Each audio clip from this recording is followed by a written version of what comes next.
As a Mauritian, I feel really proud to hear the national anthem.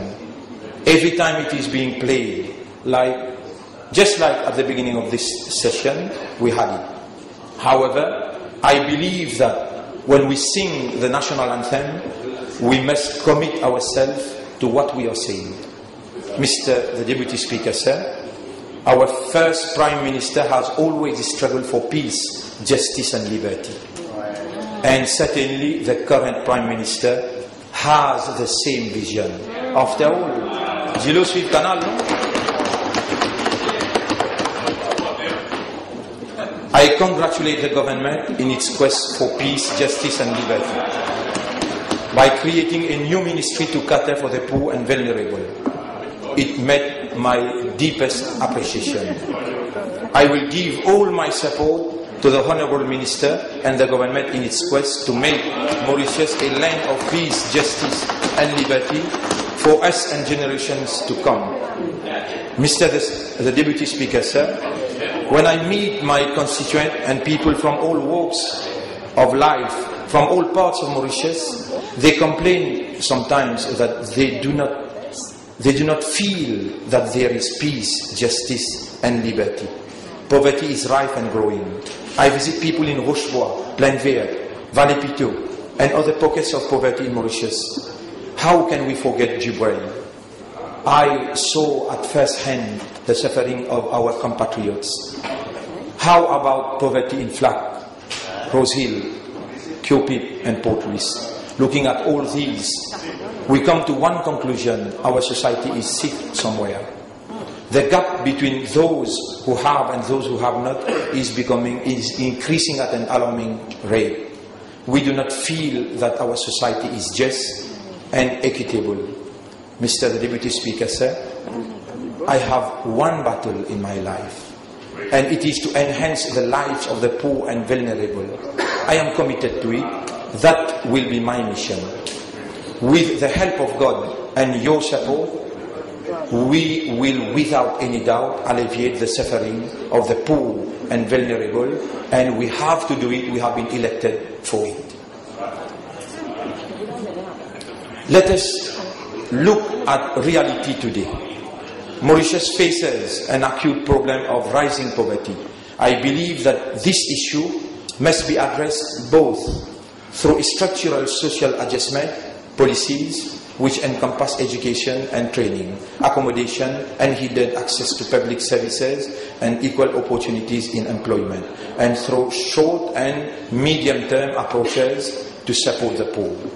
Government has set up a Minister of Social Integration, signaling its will to take a holistic view in tackling poverty and social exclusion.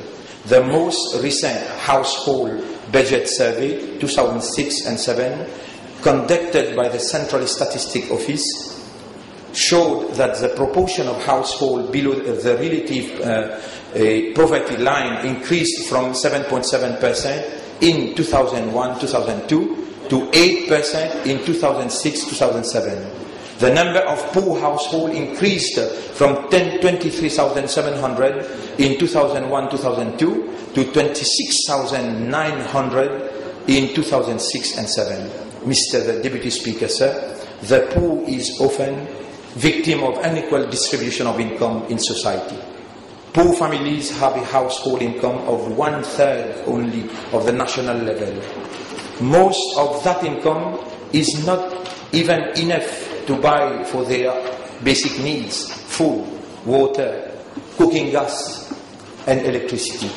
Where do we expect them to pay for private tuition, for rent and other basic necessities? Financial stress put additional burden on already depressed households.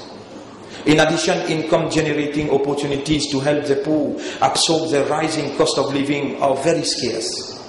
I look at my constituency and I know that there are no jobs being created. Indebtedness of poor households helps keep them in the poverty cycle and may even have them locked up in debt trap.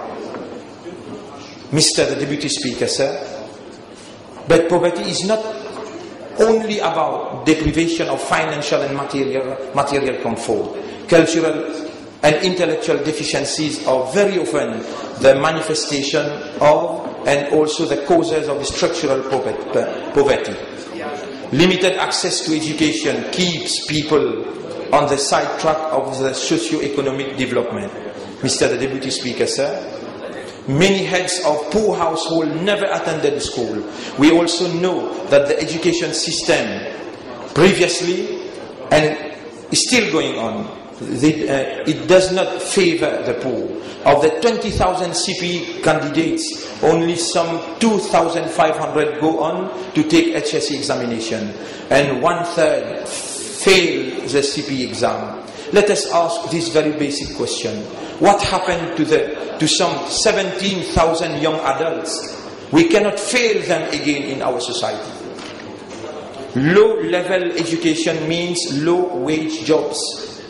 If they are lucky, some of those young adults ends up taking low-paid grades job. Otherwise, most are engaged in elementary occupation comprising mainly cleaners, street vendors, and laborers, etc. I know and I believe the Minister of Education is working on revamping the educational system. I pray for him to succeed. I will request still the honourable member to cater for education needs of the poor household and also those living in the deprived areas. Mr. the Deputy Speaker, sir, poverty is not just about income.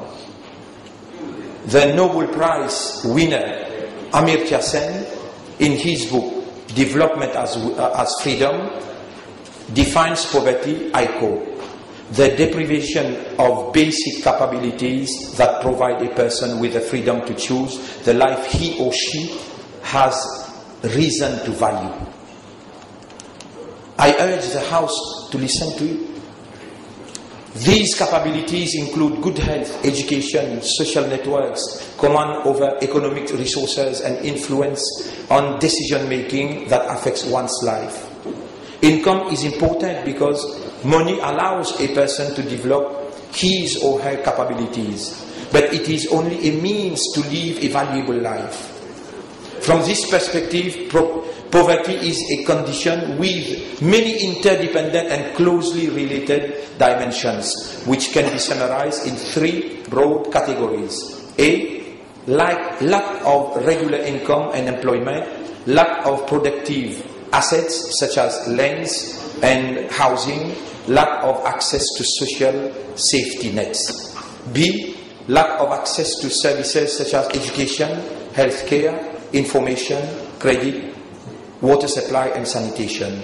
And C, lack of political power, participation, dignity and respect. Mr. the Deputy Speaker, sir, we also know that poverty breeds poverty, and it is a vicious circle. Lack of opportunities forces our young to take drugs, commit crimes, lead them to prostitution.